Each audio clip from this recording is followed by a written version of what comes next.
Well, I think to most of us then, we didn't know what it meant. We just knew that nobody was doing that for us, And Bill was, I want to say approachable, but I don't know if that's the right word. He was more like when I first heard him, right? Actually, somebody told me about him. They heard him on the radio, Oh, okay. right? And they were talking about how there's an academic on the radio saying that they could design better than nature. And I thought, well, leave it to academic to say something like that, Yeah, right. right? I mean, although now that I'm an academic, teaching, teach at the university, I say shit like that. You're like But for sure. yeah, but I just thought, yeah, oh, okay, no, And then when I heard him, I realized that it was like, putting things together, in a way that nature allows things to be together, and just increasing the diversity, and in a sense, the yield would be more, right? Right. I mean, a garden. You just think about a garden. It's a contrived thing. It's not a natural thing. Right. You are demanding, biomass out of this little box or this little, piece of ground. It's not a natural thing. You're harvesting the surplus and demanding more, and harvesting and demanding more. So 50% of gardening is like, if you're doing it right, it's like composting. Like, where am I going to get compost to replace all this, these Right. beautiful products, right? And I think that Bill had a sense of what it took out of the world to exchange information, right? It's like almost that people had to replace what they thought they knew, right, or what they believed to be true, with a truth that was more obvious than we were willing to let on, Mm. right? The principles of nature, and allowing nature to direct the land use plan, and that, instead of making something stronger, let's make it lighter. Let's replace this after a storm comes, instead of trying to build, and fortify something for 100-year flood. It's like, there's techniques and technologies that people have worked out, and Bill was talking about that, and he was telling it in a story, Mm. right? And it's like, I'm a storyteller, and people talk about all these different learning styles, right? And what Bill was able to do was cut across, and or at least reach every learning style because of storytelling, Mm. right? And I think that it resonated with people.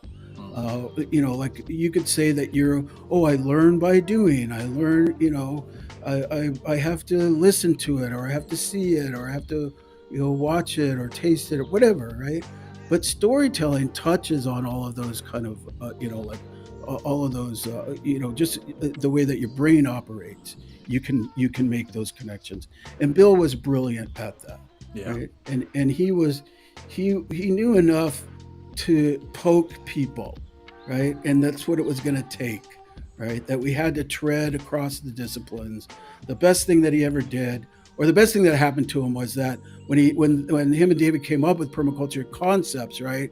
Their arena was academia, right? So they Mm. introduced it to academia, Right. which was the best thing that could have happened, because it got sliced and diced and analyzed and criticized, and so it went through a lot of filters right out of the gate. Mm. So it was almost bomb proof by the time it reached the world. Mm. And then the ready audience at the time was, like hippies, and other uh, you know uh, passive Activists. aggressive passive aggressive types. You know, so yeah. So then, once the hippies took a hold of it, then it was about gardening, and building a mud hut, and then the eco villagers took over, and then it was all about passive aggressive, or not passive aggressive, but nonviolent communication, and Right. like all of that stuff. So everybody's tried to co-opt it, and I think that continues today. And now, or I think that it continued up until recently, until it might be better to just abandon it and just talk about the good parts. Mm. It's like it's going to survive. It's not like it needs us, but I don't think we need to teach certificate courses, but it does cover the stuff that we want to do. I've tried many times to like not do that, but it's a complete kind of full circle kind of idea about what we need to learn and how we need to embrace the understanding of natural systems and apply it to population. Yes, and I would imagine you've seen this a million times, the ahas, the life-changing, like, whoa, that That's just put amazing. everything into place for me. That's Whereas if you're amazing. piecemealing it for your own study, or Yeah, you yeah. don't get that. You It don't get just that. it just doesn't happen. It's not allowed to happen. It's like the natural succession modeling. You need a foundation, and it needs to build. And people, that like, oh, I learned by doing. Okay, well, I could show you how to stack straw bales and pin them and plaster them, and we could come up with all these different ideas of of plasters and this and that and that. But it's like you just walk away and you know how to build a building. Yeah. But the real important thing is knowing when and where that building goes in the broad landscape, right? That's the important thing, Yeah. right? Is having a connection to the landscape itself, when and where and how to use all these different strategies. People talked about how permaculture was all these tools and all these techniques, and Toby used to talk about that permaculture isn't those things. It's the toolbox. It's the bag that we carry all of those techniques and technologies in.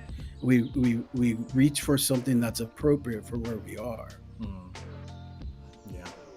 It's like Absolutely. you don't just put a swale in if you don't have runoff issues, or you don't just put an herb spiral if you're not going to use it. Don't you though? Don't you just put herb spirals everywhere and swales Yeah, yeah, everywhere? yeah, yeah, yeah, you do.